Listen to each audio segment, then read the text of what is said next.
से संगम के पवित्र पावन युग में प्रवेश करते हैं। हम संगम युगी ब्राह्मण कहलाते हैं, परंतु जब हम शिव बाबा के दिए इस ज्ञान में अपनी मनमत मिक्स कर लेते हैं तो क्या परिणाम होता है, आइए देखते हैं इस ड्रामा के माध्यम से।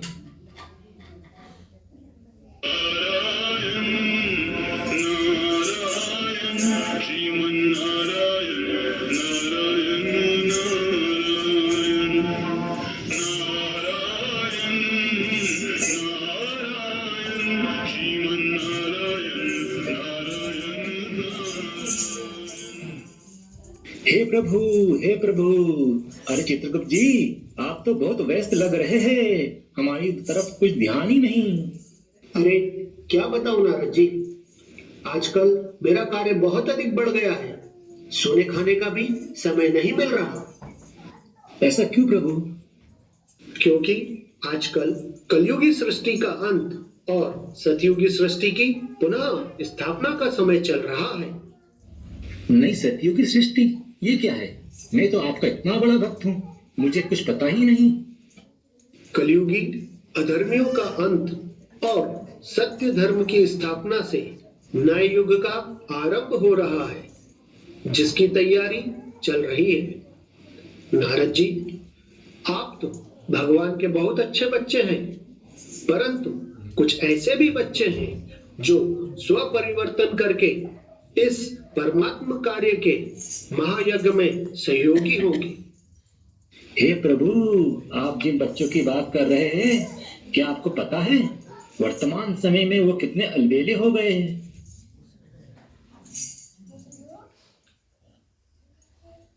चलिए देखते हैं संयम भाई अपनी मनमत किस प्रकार चलाते हैं।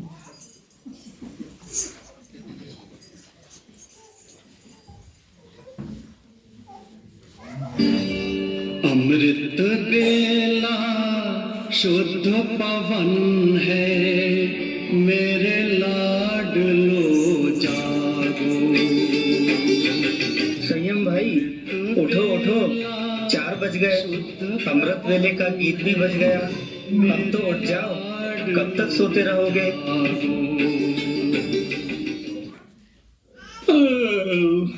सोने दो भाई, कल रात तो ऐसे ही बहुत सेवा थी, सोते सोते रात के 11 बज गए थे।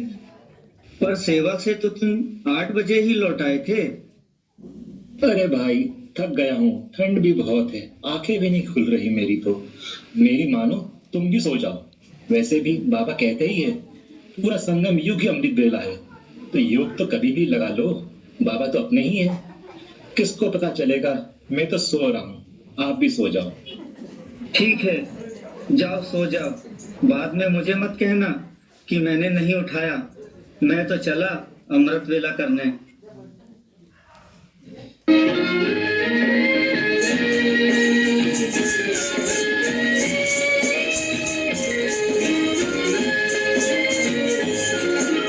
देख तेरे संसार की हालत क्या हो गई भगवान, देख तेरे संसार की हालत क्या हो गई भगवान। कितना बदल गया इंसान, कितना बदल गया इंसान। एक ना एक दिन हम सबको धर्मराजपुरी में जाना ही पड़ता है। तो आइए देखते हैं जब संजय भाई धर्मराजपुरी में गए तो क्या हुआ।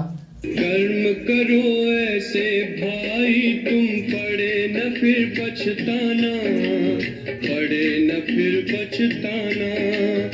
एक दिन तो धर्मराज को पड़ेगा मुख दिखलाना, पड़ेगा मुख दिखलाना। एक दिन तो धर्मराज को पड़ेगा मुख दिखलाना, पड़ेगा मुख दिखलाना। देखते हैं संयम भाई का धर्मराजपुरी में कैसे स्वागत होता है। तुम्हारा संयम, परंतु तुम्हारे हर कर्म में असंयम ही असंयम की झलक दिखाई दी। सोने और जागने का कोई समय ही नहीं है। जहां सेवा में जाते हो, वहां झरमुई झरमुई की बातों में अपना समय व्यर्थ गवा देते थे।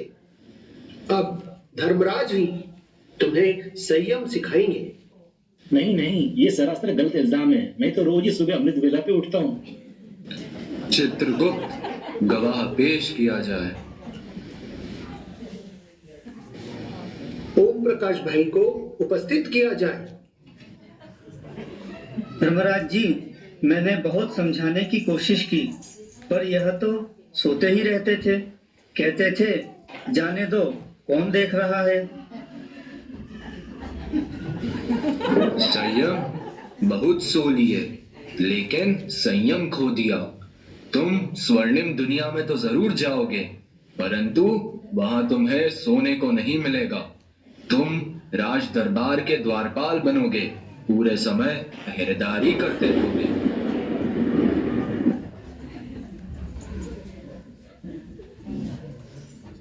हर आत्मा में 7 मूल गुण होते हैं जो परमात्मा द्वारा दिए गए हैं।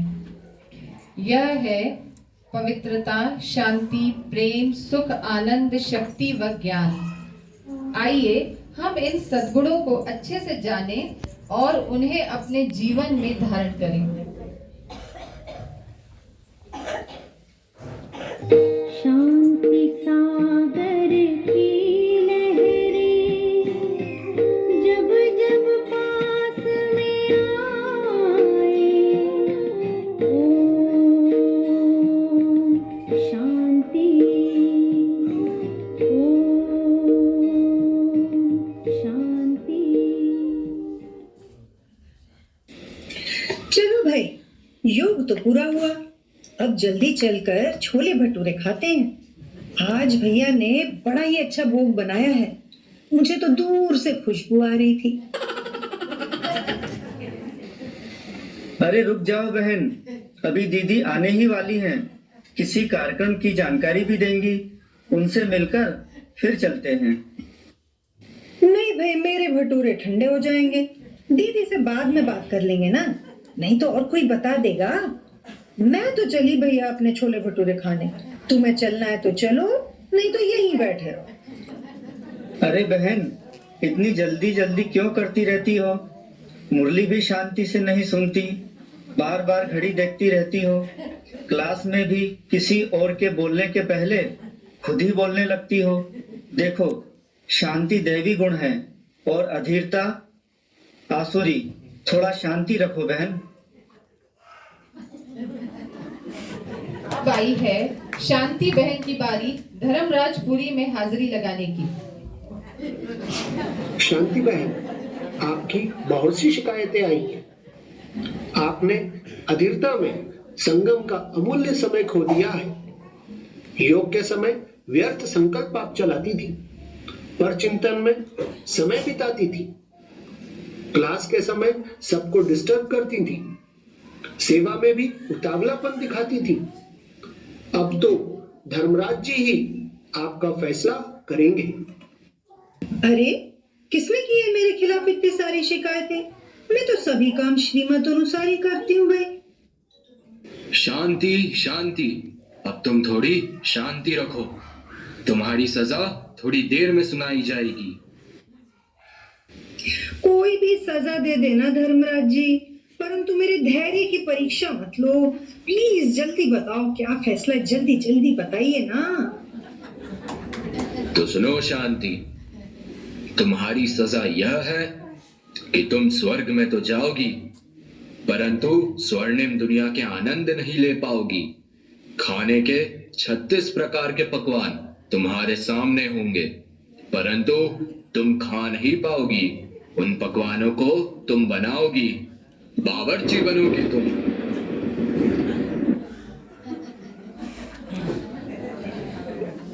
अब आ रही है मिश्री बहन अपनी मिठास लेकर। मीठी वाणी बोले मनवा, मीठी वाणी बोल, मीठी वाणी बोले मनवा, मीठी वाणी बोल। अरे अरे, मेरी पहन के कहाँ जा रही हो? दिन में कम दिखाई देता है क्या? तो चश्मा लगा लो। अरे बहन, अभी तो योग करके आई हो, इतना गुस्सा मत करो। गलती से आपकी चप्पल पहन ली, माफ कर दीजिए। अरे ये भी कोई गलती हुई? अभी ना देखती तो मेरी चप्पल पहन के निकल जाती। लगता है नई आई हो, पता नहीं कहाँ कहाँ से आ जाते हैं।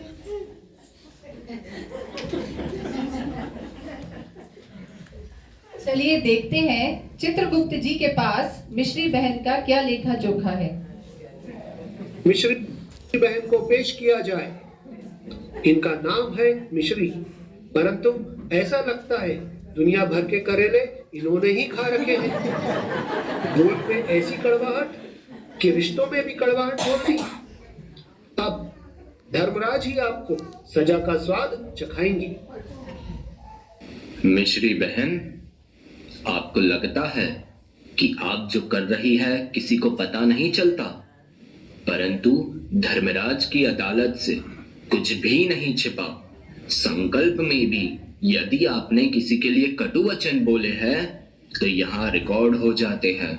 आपकी सजा यह है कि आप सतयुगी दुनिया की रॉयल फैमिली का हिस्सा तो बनेंगी, परंतु राजमहल के एक हिस्से में राजघराने का मिष्ठान भंडार संभालेंगी।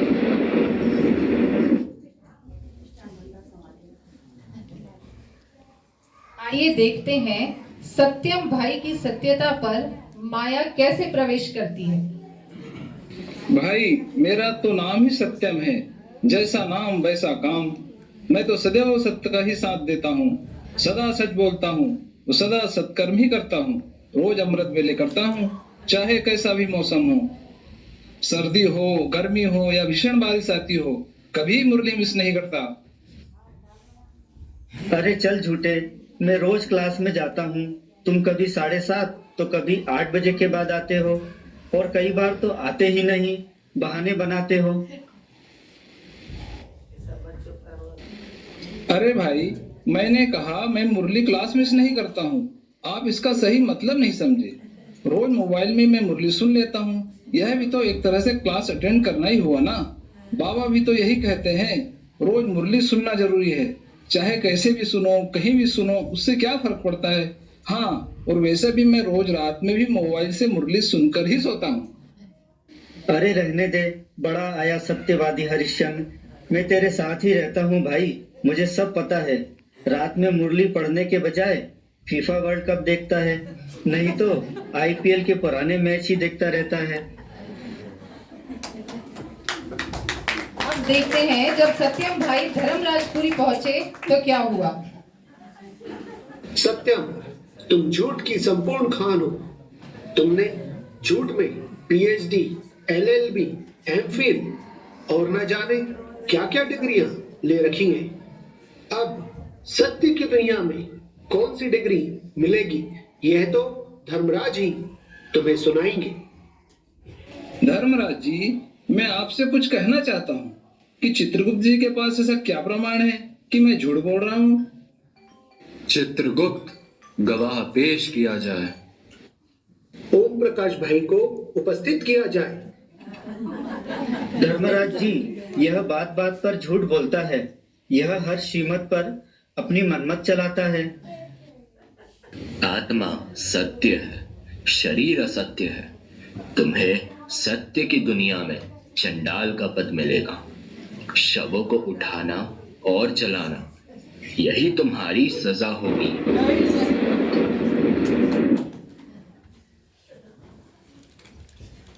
चारों को धर्मराज जी से सजा मिलने के बाद जब इनकी नींद टूटी तो अगले दिन चारों ही रोज की तरह मुरली क्लास में गए।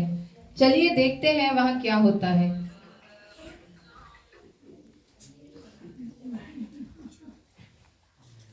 दीदी, मैंने कल रात सपने में धर्मराजपुरी देखी। हाँ दीदी, मैंने भी ऐसे ही बड़ा भयानक डरावना स्वप्न देखा।